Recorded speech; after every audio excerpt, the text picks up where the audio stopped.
Ქრისტეს მიერ საყვარელნო ძმანო და დანო, ყველას გილოცავთ დღესასწაულს წინა დაცვეთისა, უფლისა და მაცხოვრისა ჩვენისა იესო ქრისტესი. ასევე ხსენებას წმინდისა დიდისა მღვდელმთავრისა ბასილი დიდისა და მისი მშობლების ეპისკოპოსი ბასილისა და ემელიასი, გრიგოლ ღვთისმეტყველის მამის გრიგოლ ნაზიანზელის ხსენებას და კალანდას, ანუ ახალი წლის დადგომას. ერთ დღეს ბევრმა მოვლენამ მოიყარა თავი და ერთმანეთს კი არ უშლის, არამედ პირიქით ერთმანეთს ავსებს და სიხარულს გვიმრავლებს ჩვენ, ძვირფასო ძმანო და დანო. მაგრამ მათ შორის ყველაზე მნიშვნელოვანი არის წინა დაცვეთა, უფლისა და მაცხოვრისა ჩვენისა იესო ქრისტესი. მოგეხსენებათ, რომ ჩვენ შობის ზატიკში ვიმყოფებით და წინა დაცვეთის დღესასწაულიც ეს შობის მოვლენასთან არის დაკავშირებული. რამე თუ მაცხოვარმა აღასრულა სჯული, რომელიც თავადვე მისცა მოსეს და ებრაელთა ერს. უпростоრად წინა დაცვეთის წესი მოსესთან კი არა, აბრაამთან იყო დადებული უფლის მიერ. აბრაამმა ნიშნად სარწმუნოებისა, აბრაამის და მისი სახლეულის და შემდგომ უკვე მისი შთამომავლობის უფალმა უთხრა აბრაამს, რომ ამის ნიშნად ყველა წულმა, შობილმა უნდა უკიდურესი სხეულის წინა დაცვეთა მოახდინოს და ისპინა აბრაამმა და მთელი თავისი სახლეული წინა დაცვითა. და საოცარ სიტყვებს ეუბნება უფალი აბრაამს, რომ იყავი თვინიერი, სათნო მეყავდა თვინიერი იყავიო და უბრალო წიდაშე ჩემსაო. ანუ აბრაამს ეს სათნოებები გააჩნდა. ის იყო თვინიერი და უბრალო ადამიანი. და ამ თვისებებმა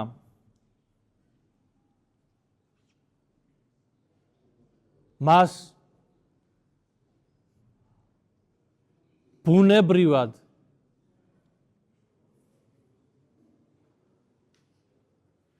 ღვთის სარწმუნოება ჩაუნერგეს გულში. ღმერთი ეცხადებოდა და ესაუბრებოდა აბრაამს და აბრამი ცდილობდა მისი სიტყვა აღესრულებინა. და ეს იყო ნიშანი, წინა დაცვეთილობა იყო ნიშანი საღვთო ერისა. და ბრძანებს უფალი ეუბნება აბრაამს, რომ ვინცო წინა დაცვეთა არ ჩაიტაროსო, მისი სული განიდევნოსო. ანუ უფლის ერს არ მიეკუთვნებოდა ამგვარი ადამიანი. წინა დაცვეთილობა გახდა ნიშანი ღვთის ერთგული ერისა. მაგრამ განამხოლოდ წინა დაცვეთილობა მოსეს ჯულის აღსრულება, იმ სიტყვების აღსრულება, რომელიც უფალმა სჯულად დაუდო ებრაელთა ერს. შეიძლება ადამიანი ყოფილიყო წინა დაცვეთილი, მაგრამ არ ასრულებდა საღვთო დადგენილებებს და მაშინ სიკვდილით ისჯებოდა ის.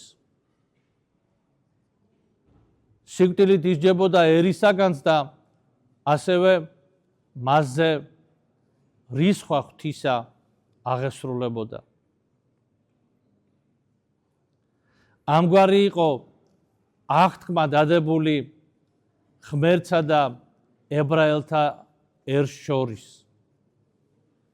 და ამ აღთქმაში ყველაზე მთავარი იყო ის, რომ უფალი ეუბნება თავად აბრამს, რომ მოვავლინო მხსნელი შენს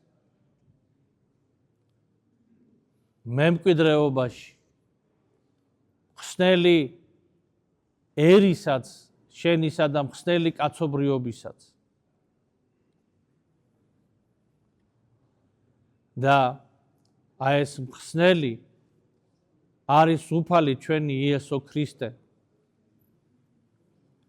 რომელსაც მერვე დღეს სჯულისაებრ ებრაელთა ერის შვილებისა ჩაუტარდა წესი წინადაცვეთისა და სახელდება და სახელი მისი იყო იესო, ანუ ხსნელი და მაცხოვარი.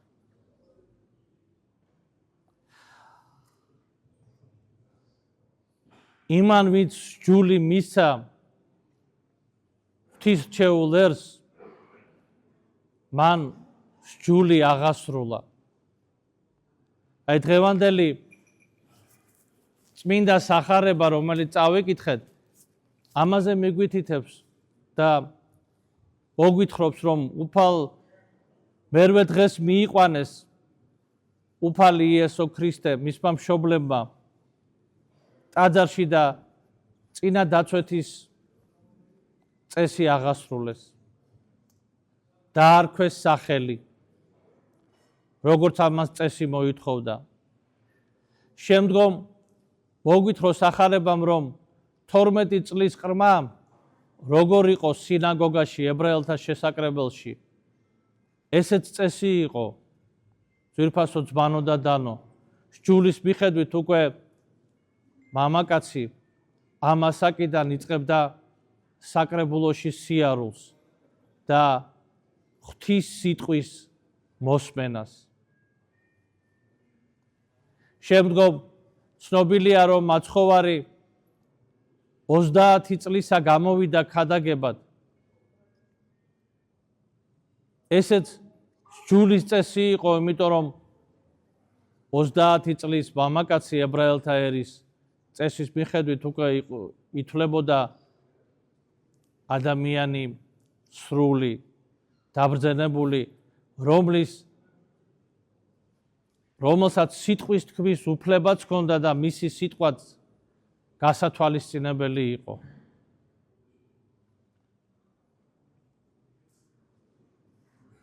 ვიღაცამ შეიძლება თქვას, რომ რასთვის ჭირდება მაცხოვარს სჯულის აღსრულება, თუ თავად არის სჯულის მდებელი და თუ პავლე მოციქულმა თქვა, რომ ახლა ჩვენთვის არის წინა დაცვეთილობა გულისა თავარი, ის რომ განვიძარცვოთ ძველი ადამიანი და შევიმოსოთ ახალი ადამიანი ქრისტეში.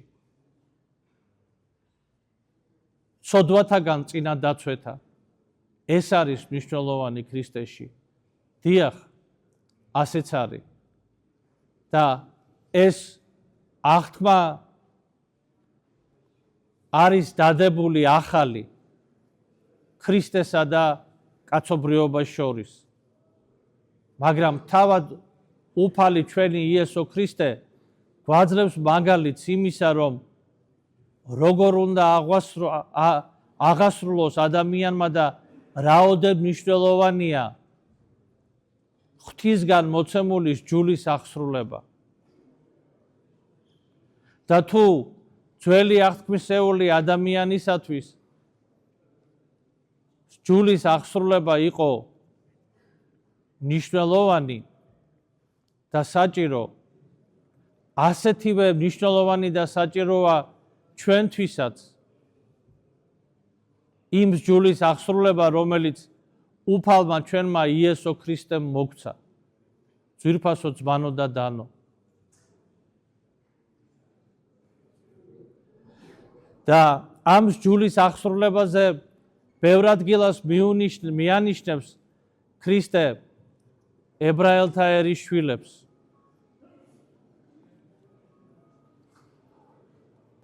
მიანიშნებს, როდესაც ეუბნება, რომ თქვენოს ჯულის შეცვალეთო, რამე თუ ნათქვამი არისო, პატივეც მამასა და დედასა შენსაო, თქვენ დაადგინეთო კორბან. ანუ ეს კორბან იყო გარკვეულწილად გადასახადი, რომელიც ტაძრის მიმართ უნდა გადაეხადა ადამიანს და თითქოს ამ გადასახადით თავისუფლდებოდა მამისა და დედის მიმართ ზრუნველობის გაწევისაგან, ანუ მათი სიბერეში მოვლისაგან. ზრუნვისაგან, რომ ეზრუნა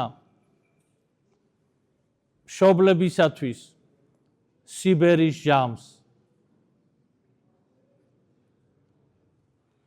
ხოლო ამ წესის დადგენა ასეთი სახით პირდაპირ ეწინააღმდეგებოდა ჯულს.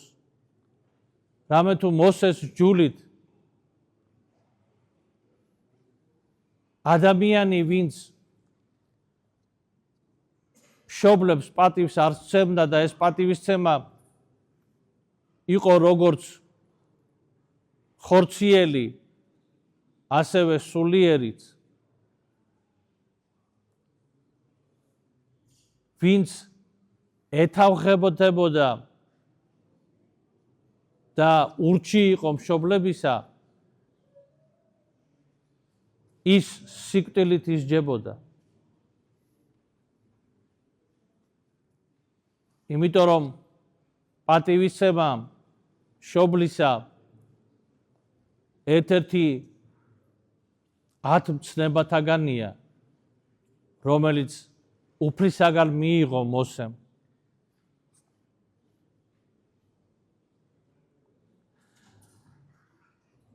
და ანუ ამით მაცხოვარმა კიდევ ერთხელ მიანიშნა ებრაელთა ერის შვილებს, რომ არ შეიძლება ადამიანური განზრახვით შეცვლა მცნებისა.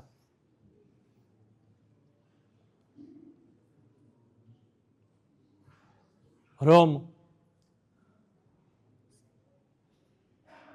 სწავლება მოსცემული ძველ აღთქმაში ეს იყო ადამიანისათვის, იმ დროის ადამიანისათვის აუცილებელი, რათა ადამიანი განშორებულიყო წარმართულ ცოდვებს, წარმართულ აზროვნებას, წარმართობისათვის დამახასიათებელ თავშეუკავებლობას.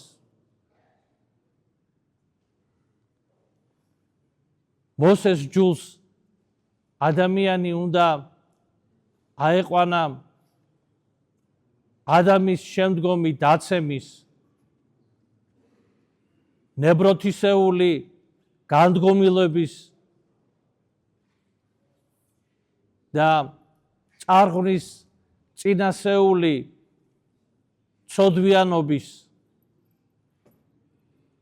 მდგომარეობიდან უნდა აემაღლებინა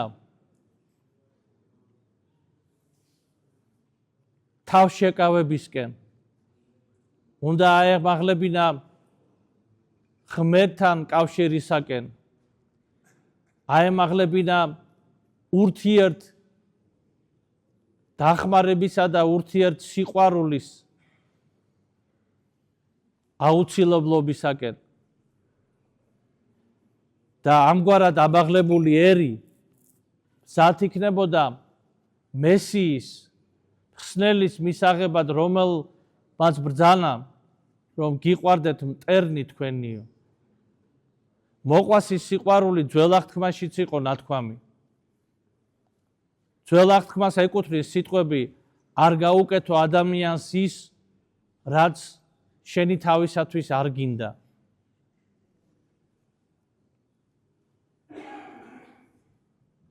და აი მაცხოვარმა ჩვენ მოგცა მაგალითი ის ჯულის აღსრულების საჭიროებისა, ძვირფასო ძმანო და დანო. იმიტომ რომ თავადაც ბრძანა მოვედ არა დასახსნელად, ანუ განსაკარებლად ჯულის, არამედ მის აღსასრულებლად. ქრისტემ ყოველივე აღასრულა. და ამაში ჩვენ უნდა დავინახოთ რამოდენიმე უცილობელი პირობა, რომელსაც ყველა ადამიანი ვართ დამორჩილებული. მაცხოვარი იყო და იშვა ებრაელთა ერის წიაღში.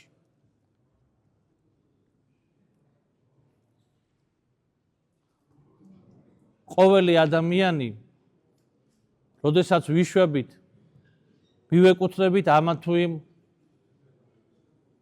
ხალხს და ჩვენ ამას ვერ შევცვლით.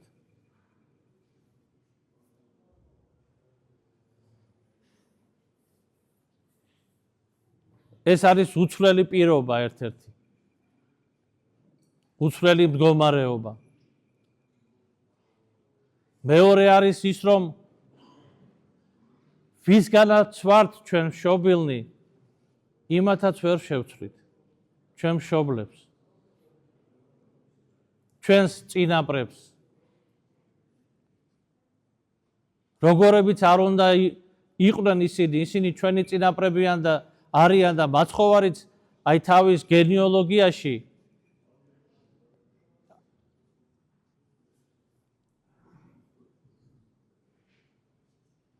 ეკუთვნის ისეთ ადამიანების, ანუ შთამომავალს, რომლებიც წარმართებიც იყვნენ, ცოდვილებიც იყვნენ.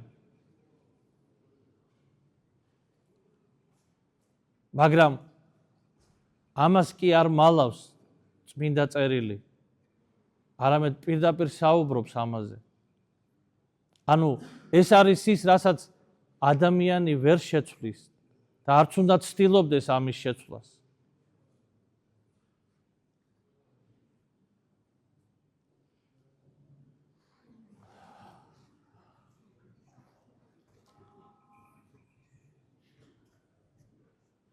ასეთივე პირობა, რომელიც შეცვლაც და რომელიც ასე ვთქვათ ღვთისაგან არის მოცემული ადამიანისთვის და საღვთო ლოცვა-კურთხევას წარმოადგენს,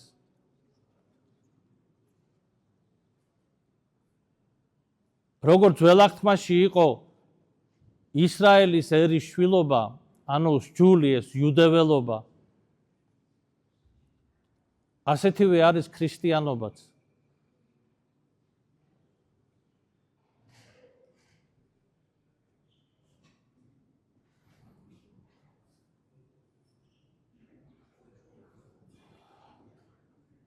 დღეს სამწუხაროდ და ისეთი პროცესები მიმდინარეობს სამყაროში, რომ იშლება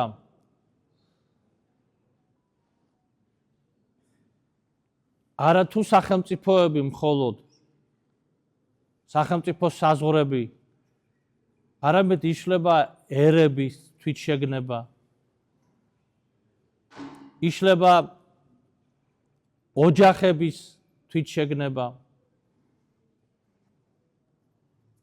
ისეთივე უცვლელი რეალობა არის ჩვენ რო ვიშვებით მამაკაცებად და დედაკაცებად.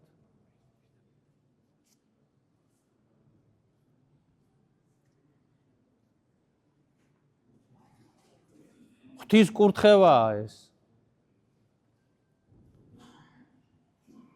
წინადაცვეთის წესი იყო მამაკაცთათვის დადგენილი. და რადგანაც ცოლი და ქმარი შეადგენენ ერთობას და ერთ სულ არიან, ქმრის წინადაცვეთით მეუღლეც იკურთხებოდა, რამე თუ ერთ არიან, ერთ სულ და ერთ ხორცს.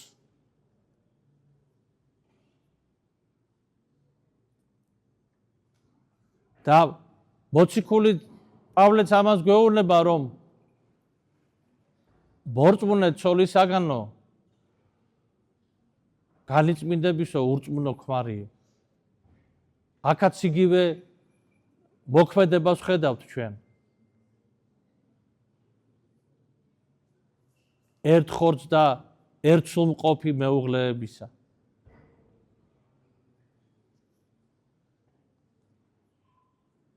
დღეს ესეც ირღვევა ოჯახი და მეუღლეობა. ირღვევა სქესობრივი იდენტიფიცირება.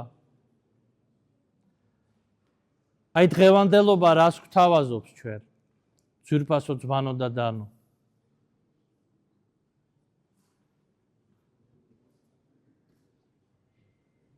ყველაფერი იქითკენ მიდის, რომ უნდა შემდგომ წაიშლება სახელმწიფოებრივი საზღვრები. არ იქნება ერები.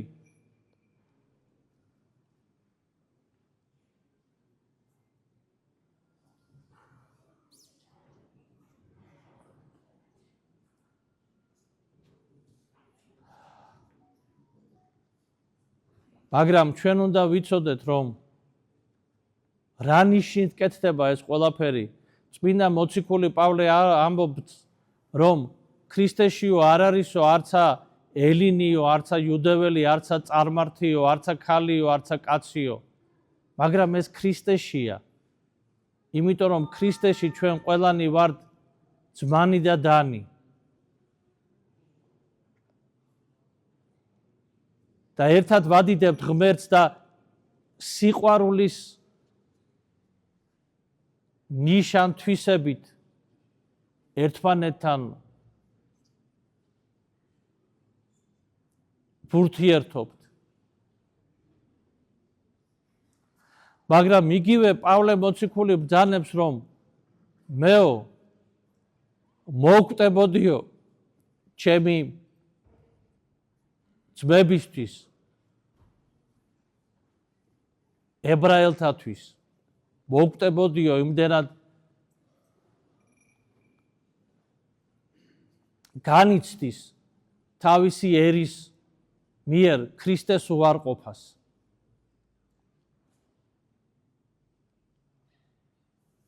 პავლე მოციქული ისეთ სიმაღლეზე იყო სულიერების, რომ მოგკვდებოდა ნებისმიერი ადამიანისათვის, მაგრამ ამ მის გულის ტკივილს ძლიერს გამოთქვამს, რომ მის ერზე შესტკივა გული.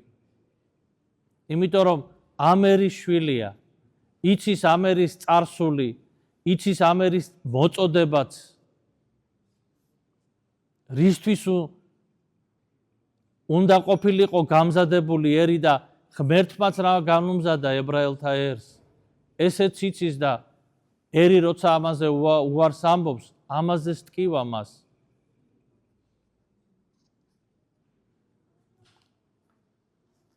ანუ პავლე მოციქული კი არ არის უკაცრავად უგუნური კოსმოპოლიტი, რომლისთვისაც ყველაფერი სულ ერთია, ყველა ერი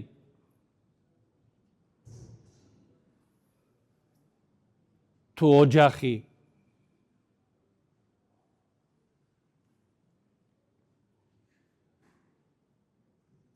და რომელიც თავის ადამიანურ იდეებს ავრცელებს და ცდილობს დანერგოს, არა. პავლე მოციქული ღვთისაგან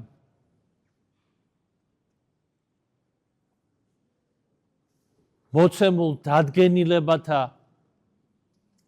არახსრულებაზე განიცდის. იმიტომ რომ იცის, რომ მხოლოდ ღმერთში არის ადამიანი. მხოლოდ ქრისტეშია ადამიანი თავის მშვენებაში და თავის მოწოდების სიმაღლეზე. და მხოლოდ ქრისტეშია ხსნა ადამიანის სულისა და ხორცისაც.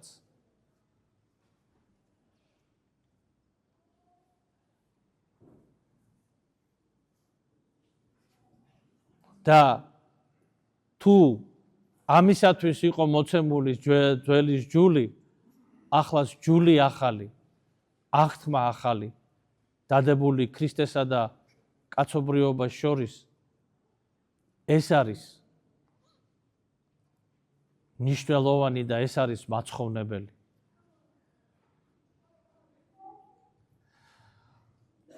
ჩვენც ამგვარად უნდა შევხედოთ ძვირფასო ძმანო და დანო,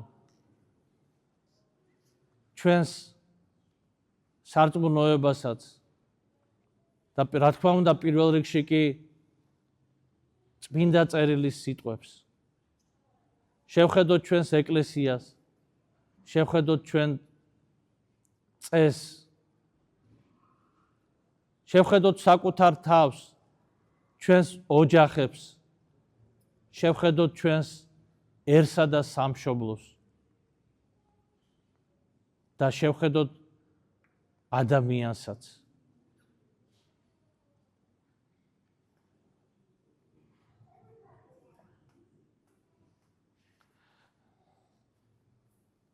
იოანე ღვთისმეტყველი ბრძანებს, შენო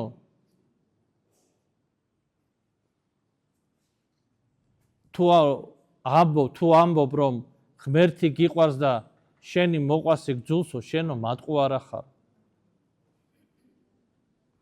და მოყვასი საიდან იწყება? მოყვასი პირველ რიგში იწყება იქიდან, ვინც შენს გვერდით არის. აფრიკაში და ამერიკაში სიყვარული ძალიან იოლია. ესე თქვათ, სოციალურ სივრცეში ლაიკებით და გულების გაგზავნით. და შენს გვერდით ვინც არის, იმას კიდევაც უნდა მოუთმინო, მის წინაშე კიდევაც უნდა დამდაბლდე, მისგან წყენაც უნდა აიტანო, მას კიდევაც უნდა მსახურება გაუწიო.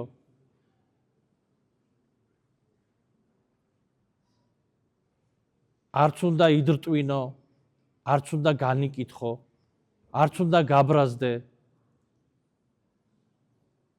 სიყვარული უნდა იქონიო მისი. და მოდი აბა ვთქვათ ეს, ვაკეთებთ ამას ჩვენ ყველანი ასეთი უანგაროებით და აღუშფოთებლობით. სოციალურ ქსელში ვაკეთებთ, როგორ არა. და რეალობაში რა არის? რა არის რეალობაში? საკუთარ თავს უთხრათ ძვირფასო ძმანო და დანო და მოვიტყუებთ ამგვარად საკუთარ თავს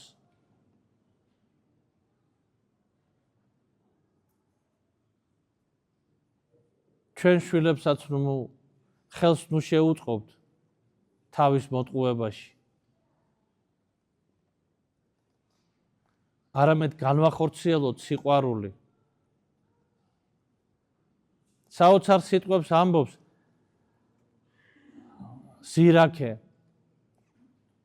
შვილოვო, როდესაცო შენი მშობლები, შენი მამა და დედა მოხუცდებიანო და ჭკუა მოაკლდებათო, მთელი შენი ძალით ნუ შეურაცხყოფო მათო. რატომ ამბობს ამას? იმიტომ რომ მან იცის, რომ მოხუცებულობაში, როდესაც ადამიანი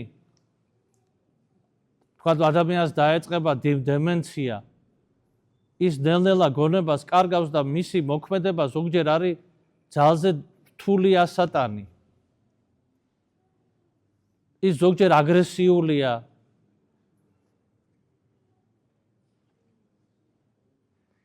ვერ არჩევს თავისიანს, ხვისიანს, ეჭვები აქვს.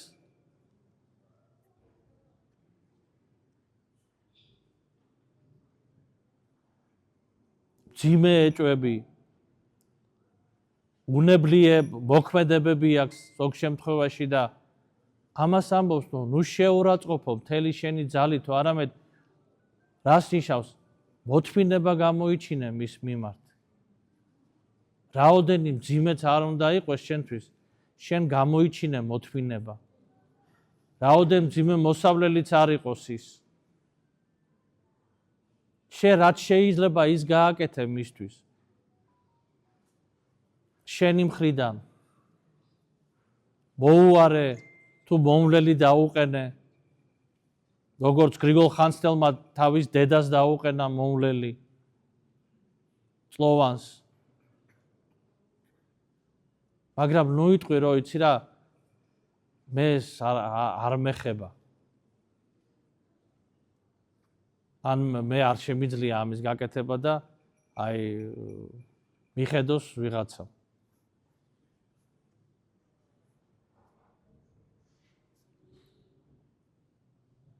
მარტო ნუ დატოვებ მას.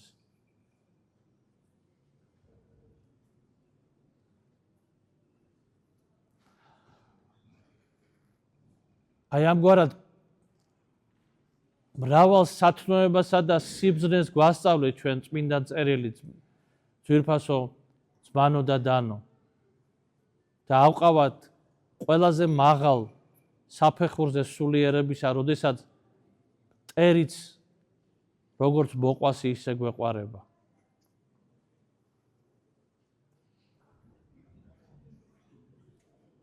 სიყვარული კი არ ნიშნავს, რომ მტერს ფეხქვეშ გაეგო და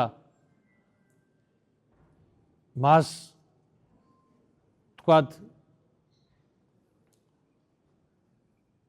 ისეთივე ღიმილით შეეგებო, როგორც შენს საყვარელ ადამიანს.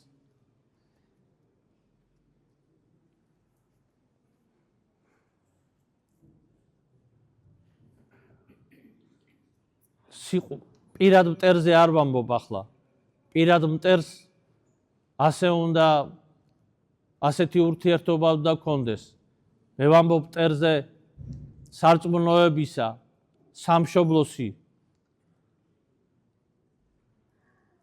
ერის თუ ოჯახის, რომელიც განადგურებას ლამობს.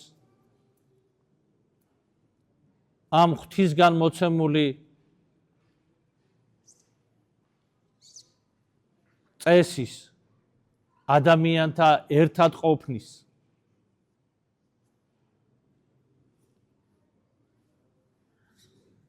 რომელიც ამის დარღვევას ცდილობს სხვადასხვა სახით. ჩვენ მას ვეუბნებით მის არასწორობაზე და თუ ის მიხვდა და თქვა, რომ ცოდე, მაშინ ის არის ჩვენი ძმა და ჩვენი მოყვასი.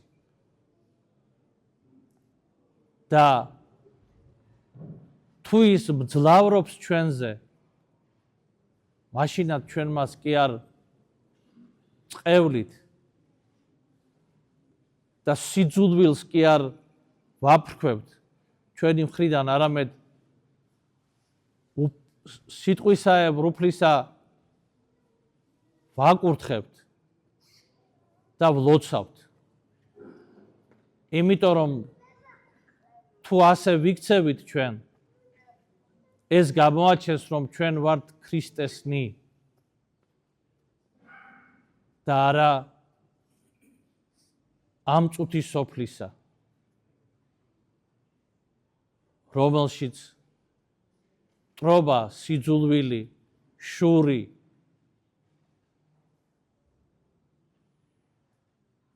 ურთიერთბოროტება ზოგ შემთხვევაში არის სრულებით მისაღები და გამართლებული ქმედებაც კი. აი ეს განსხვავება წუთის სოფლის შვილებსა და ქრისტიანებს შორის, ძვირფასო ძმანო და დანო. და თუ ჩვენ ამას ვერ ვაკეთებთ, ანუ არ არის ჩვენში ამდენი სრულყოფილება და სულიერება, უფალს შევსთხოვთ, რომ ღმერთო, შემინდე და შემიწყალე და მომეც ძალა, რათა აღვასრულო შენი სიტყვა. თავარია ქრისტესთან სიახლოვე გვინდოდეს, ძვირფასო ძმანო და დანო. იმიტომ რომ ის არის ჩვენი სულის კურნალი და მაცხოვნებელი.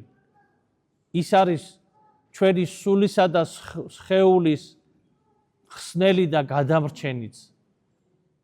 იმიტომ რომ ჩვენ ყველანი ველოდებით ქრისტეს მეორედ მოსვლას და ველოდებით მარადისობას და მარადიულ სიხარულს ქრისტესთან ერთად. ეს არის ჩვენი ზრახვა და ეს არის ჩვენი მისწრაფება. და თუ ეს არ არის, მაშინ წუთის სოფელში ყველაფერი დასაშვებია.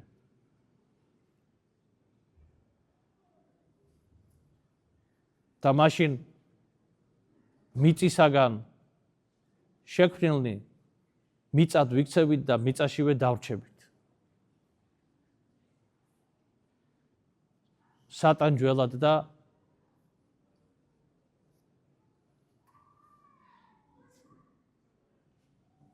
შორს ღვთისაგან. და თუ არ ვზრახავთ ასე, არამედ ქრისტესკენ მივისწრაფით, მაშინ აუდგებით ამ მიწისაგან და მერთი მოგვანიჭებს ჩვენ სიხარულსა და მარადისობაში ბედნიერებას. მერთმა დაგლოცოთ, ძვირფასო ძმანო და დანო, მრავალ დღესასწაულს დაესწარით და ბედნიერი ახალი წელი მოგმალოს ღმერთმა ყველას და სრულიად საქართველოს და კაცობრიობას. ამინ. ჩვენთან არის ღმერთი.